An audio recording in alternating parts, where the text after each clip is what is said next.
Game 6 in Boston. Carmelo and the Knicks looking to close out the Celtics.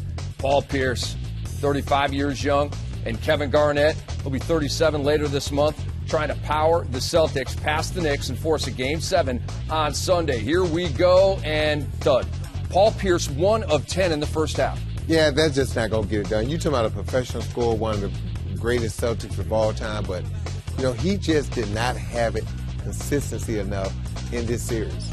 Raymond Felton to Tyson Chandler, 13-4, New York, midway through the first. And then Pablo Prigioni takes it. He's going to pull up for 3. Rick, he was huge in this game, 21-5 New York. Yeah, he was, and he wasn't alone, because when you think about it, they talked about the pressure of this game, and they wanted to play pressure-free. Well, they sure showed up and got out the gates quick. Raymond Felton with the bucket. Here's Jason Kidd feeding Carmelo Anthony. Knicks already up 13. They're up 15. Yeah, right now the Knicks are just taking advantage of the Celtics' cold shooting, and they're getting out. But they're not playing that great themselves. But again, they're making timely shots, and they're starting to bury the Celtics early in this game. The story of the night was New York getting out in front and Boston fighting back. Jason Terry for 3 made it a 10-point game. Carmelo Anthony, 14 points in the first half. Get him to the line. Well, you talk about the luck of the Irish. And the Celtics, that was a nice, fortunate bounce for Carmelo. Knicks led 39-27 at halftime. Prigioni again, 15 points, made 4 threes. Yeah, they just look at the guys they have that can shoot the basketball, and you look at the Celtics. They just don't have the firepower that the New York Knicks have.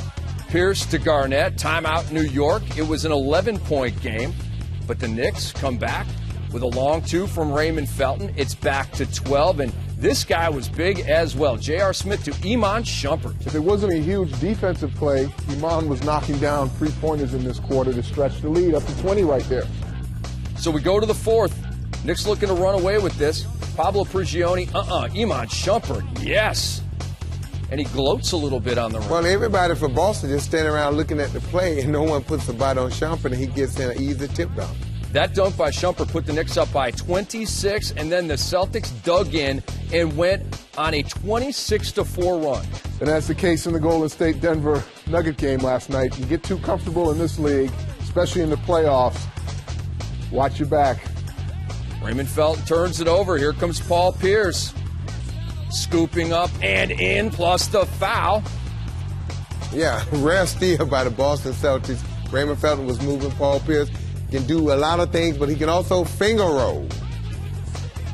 And right here, Avery Bradley, the steal, and he dunks. And it was down to 4, but Carmelo Anthony comes back, puts the Knicks up 6. Well, I think in the fourth quarter, this is more of what we thought this whole game would look like, and this is where Carmelo Anthony dug in and decided to take it over. And that is your dagger. The Knicks win their first playoff series since 2000.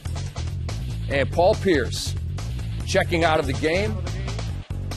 And you see the crowd bummed out, but still trying to let Paul hear it. And Kevin Garnett checking out for the final time this season as well. Getting some love from Doc Rivers on the way out. Yeah, those guys have given the Celtics everything they had. Unfortunately, they only was able to win 1 championship. They got 1, but again, the future, what's going to happen with the Boston Celtics? Paul Pierce, Kevin Garnett, even though Garnett has 2 years left on his deal, is he going to want to come back and go through the rebuilding process? Paul Pierce, there's a buyout and an option on his deal, so Celtics got some big decisions to make this offseason.